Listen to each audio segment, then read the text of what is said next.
The high school football playoffs roll on, and so do we. Welcome into the final drive. Level 2 is here.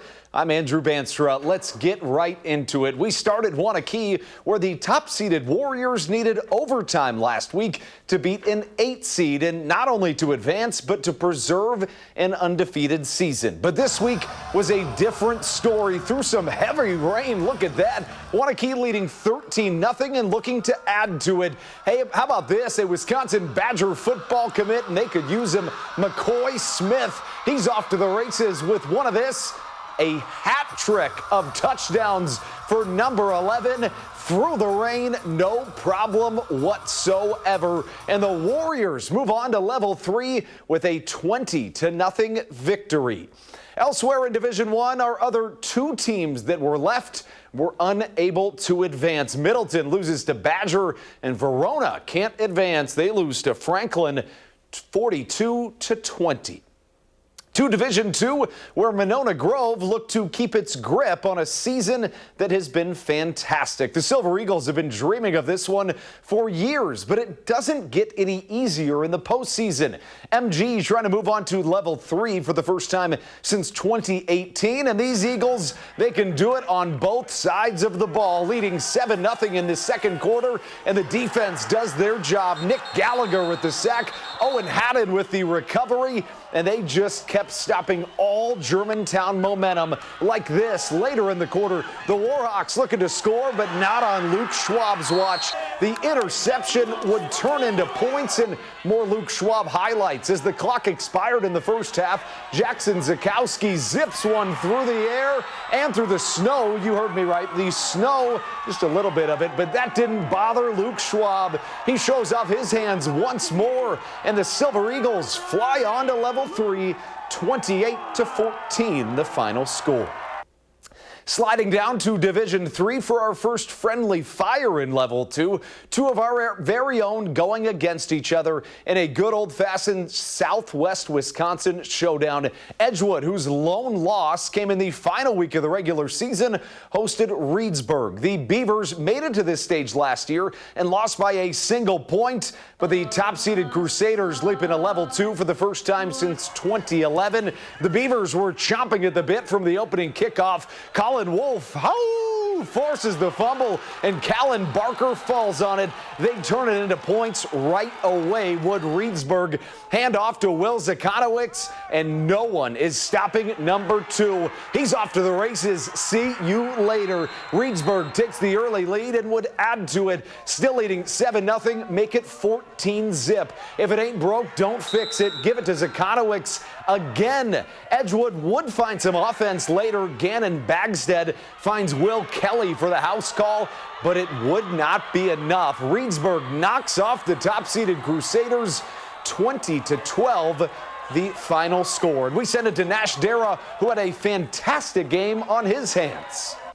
Well, Andrew, we are staying in Division III. Mount Horeb hosting a Burlington squad who limped into the playoffs but are looking to write their own Cinderella story. They had an upset win in level 1, but Mount Horeb has every intention of stomping on their glass slipper on Halloween as we fast forward early to the third quarter with the Vikings already up. Watch this. Brooks Hendrickson unleashes a bomb and finds his man Hayden Anderson for the score with the toe tap. What a pretty looking throw there from Hendrickson to find his man. The next drive, Mount Horeb would look pretty similar with a big play, but this time it would be on the ground as Jack Wilson would get some good blocking up front and not be touched to take it all the way to the house. Mount Horeb would go on to win 42-14 and has a chance at level 3 revenge against Catholic Memorial next week. Nash, I see what you did there with the toe tap and the glass slipper. That was fantastic. Thank you so much. We've got plenty more in Division IV, where getting this bus to stop is no simple task. The bright lights of level 2 are nothing new for the C bus. Columbus has not lost since week 2, and they didn't intend to change that this evening. On the opening kickoff of the game against Delavan Darien, how about this? Mowbray Jordan to the house. The phone's ringing. He's picking it up every single day of the week, and he could go all the way. Mowbray Jordan all the way back with a 96-yard return for the touchdown. But Columbus was just getting started. Delavan Darien trying to get something going. And who is that man? It's the same exact guy. Mowbray Jordan intercepts it, and if you didn't learn the first time, you're going to learn this evening. Mowbray Jordan is not going to be stopped, and he helps Columbus roll on to Division III as they go on to win it 56-21, the final score. Elsewhere in Division IV, Evansville sees a great season come to an end. They lose to Mosinee 19-7, and same story for Lake Mills. They lose to Racine St. Cat's 12-6. The final. One more in D4. Platteville knocked off Lodi last week, but they can't pull off another upset. Baldwin-Woodville wins it 61-27. Down to Division V, New Glarus continues a fantastic season. They knock off Racine Lutheran, winning it 39-13. To Division VI for a Week 6 rematch between two of our very own, Darlington and Fenimore. The Redbirds got the best of the Eagles last time around, but in the playoffs, anything goes, especially when you have two teams that scored 50 points apiece last week. The Golden Eagles started off on offense and showed some grit early, handing the ball to Reese Kelsey, who pulls out his peanut butter cup, shakes a couple of tacklers, and Fenimore all the way to the 30, but unable to get the points on the board they needed. Darlington, who missed a field goal on their first drive, didn't miss getting points on their second. A pitch to Parker Mosley almost turns into a disaster with a bobble, but it turns into a touchdown instead as he takes it 40 yards for the score, and it would be a whole lot more of that for the Redbirds this evening as Darlington stays perfect, winning it 35-6. Staying in Division VI, where if we know one thing about Belleville, and we learned it very well last year, they have no problem playing the spoiler in the postseason. The 7 seed knocked off Marcus Sand last week, handing them their first loss of the season. And tonight in Crandon, the Wildcats wanted more. Check this out. Cooper Nemec gets the first score of the game, no problem. And then later, they'd get it done through the air once more. How about this? Moving along for the first down and then going to the ground game. It's Marcus Hebgen, and they go on to win it big time, 28-20. And once again, Belleville playing the spoiler. They're off to level 3. Staying in Division VI, Poinette was so good this year, but they just ran into a buzzsaw this evening in Edgar, losing 42-0.